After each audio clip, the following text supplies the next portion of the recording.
कमी आहे आजच्या डेटला. आणि कंपनीसाठी अभिमानाची बाब आहे की अशा या शेतकऱ्यांच्या संपर्कात आम्ही आलो की त्यांनी आमचं नाव आज मोठं केलं. हे आज याचं द्योतक आहे आपल्या समोर दिसत आहे इथे. आणि नुसतंच असं म्हणणार नाही की कंपनीचं बियाणं आहे म्हणून इतका चांगला प्लॉट आहे, तर त्यांची त्यांच्या मेहनतीला माझा सलाम आहे. हे फकीर साहेबांसाठी माझे गौरवोद्गार आहे आजच्या डेटला. आणि याचंच अनुकरण तुम्ही सर्व शेतकऱ्यांना करायचं आहे. याचा अर्थ हे सिद्ध होते की जमीन किती हलकी असली चालेल, माणूस हलका नसला पाहिजे, त्याच्या कर्तव्यात तो हलका नसला पाहिजे. जमिनीचं काही नसते, तुमच्यात किती दम आहे, किती ताकद आहे त्याच्यावर या गोष्टी निर्भर असते. आणि ते आज यांनी फकीरशाह इनामदार साहेबांनी त्यांच्या कृतीतून अगदी सिद्ध करून दाखवलं या ठिकाणी. हे तुम्ही बघू शकता, त्याचं लाईव्ह उदाहरण आहे अगदी तुमच्या आखो देखा हाल आहे हा. आणि त्याचे तुम्ही सगळे साक्षीदार आहात. इथे जे तुम्ही शेतकरी आहात हे तुम्ही त्याचे साक्षीदार आहात. हे काही एक स्वप्न नाही आहे तुम्हाला दाखवलं गेलं, हे रिॲलिटी आहे, ही वस्तुस्थिती आहे. आणि ही वस्तुस्थिती तुम्ही बघत आहात. आणि अशा प्रकारची शेती आपल्याला अपेक्षित आहे, अभिप्रेत आहे तुमच्या भागामध्ये. तर तुम्ही सगळ्यांनी यांच्याकडनं काहीतरी शिकण्यासारखं आहे. एक उदाहरण तुमच्या समोर ठेवलेलं आहे.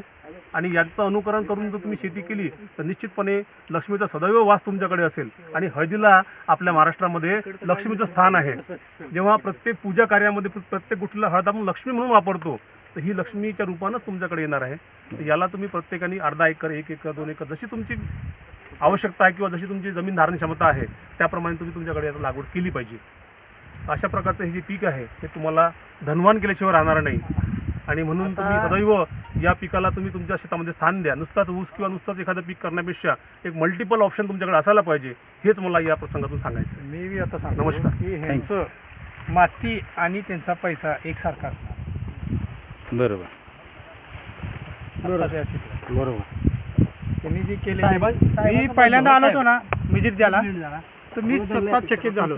पहिल्यांदा आलो म्हणजे काय येणार आता या मुरमाड फकीर साहेब, कसं तुम्ही करताय. आणि एकसारखा प्लॉट आहे सर पुरा लास्ट पर्यंत.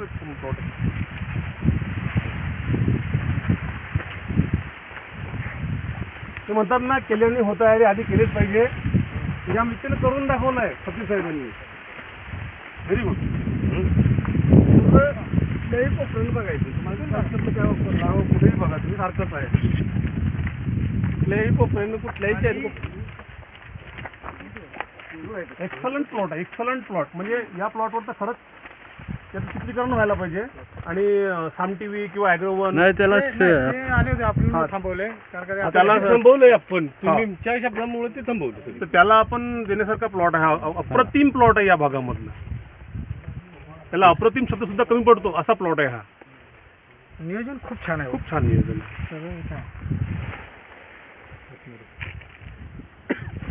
आहे का बरं प्लॉट. काय आता आम्ही